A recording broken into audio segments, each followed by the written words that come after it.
Good evening, everyone. Well, if you didn't know, I'm actually a third-degree black belt, and I've done Taekwondo for 17 years. And going to the YMCA in Marquette for a tournament was like home cooking for me.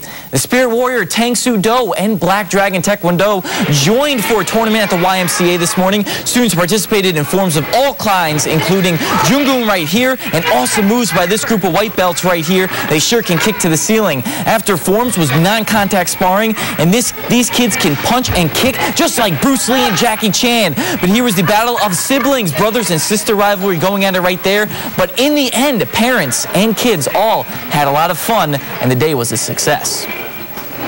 I think that the Spirit Warrior Karate Academy, those are my students, did very well. Black Dragon, they do a lot of weapons. They compete very often, and they are awesome. I started this a couple years ago, and I know that I've always dreamed of doing this.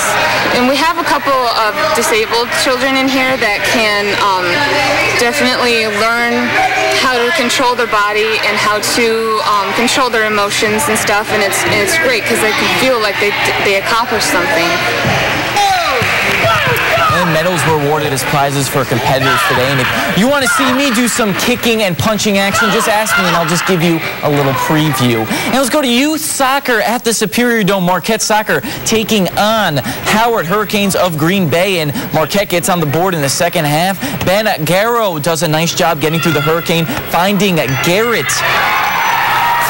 Garrett Rudden for the left leg strike on net that put Soccer Academy on the board, but down 2-1. Later in the half, it would be Elijah Derrick's passes the ball up to Ben Sirialta, who beats the defender and punches it over the goalie for a 3-1 lead. The Hurricanes would tack on two more and go on to win this one 5-1. Then spring volleyball at NMU. It was the Wildcats taking on Lake Superior State, and Lakers' Billy McLeod would do a nice job getting the kill here, sending it into the NMU blockers, and it would go out of bounds for a point there. Then the Wildcats had themselves a good day attacking. Lena Lopes will get that kill right here. Wildcats up 3 in the second game. And Sarah Hamilton closes it out for the Wildcats. She would get the kill over the back row, and NMU would sweep Lake Superior State 3-0.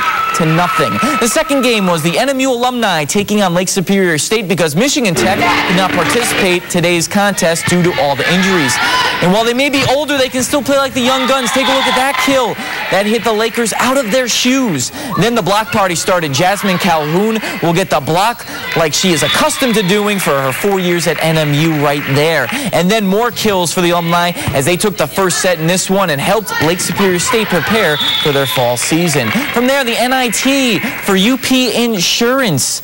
They were taking on UP Propane, and in white, TJ Brown, a former Michigan Tech alley hater, and he would knock down the triple. He had 16 in the game. And for UP Propane in the dark jerseys, Kearney Nadeau's Wade Shetter cross court to Tanner Uren of Nagani for triple of these. Tied the game at 3 after 3 minutes. Uren had 15 points. And the UP Insurance pulls away early. TJ Brown, the acrobatic drive for 2 of his team's high 21 points, 12-5 Insurance.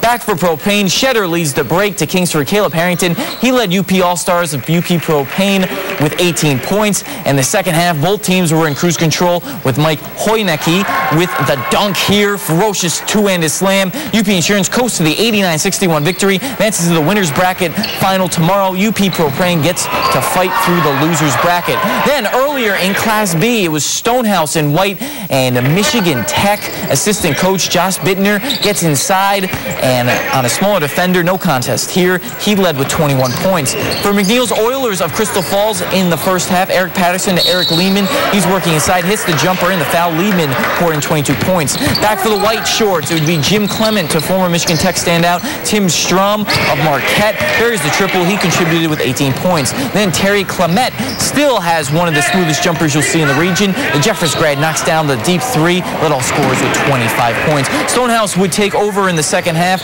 Clement to Gwyn's Jake Sardini for the three-pointer. And Stonehouse won 99-82 and meet up in the winner's bracket final tomorrow at 2:30. The championship game is set for 7:45 p.m. And also nearly 250 youngsters from many parts of the Upper Peninsula would converge at Ishpeming High School for a youth wrestling tournament. The ages ranged from pre-kindergarten to 8th grade. Youngsters were divided into age brackets and weight classes. It takes plenty of volunteers to make this event special and successful, and USOEC wrestlers officiated many matches, and proceeds benefit the Ishpeming Youth Wrestling Club. Next week, the UP tour moves to Bothwell Middle School in Marquette. Remember, for more sports news and all the scores from today, local, regional, and national, go to our website, uppermichigansource.com. All right, thank you very much, Donnie. We'll be right back with your final story.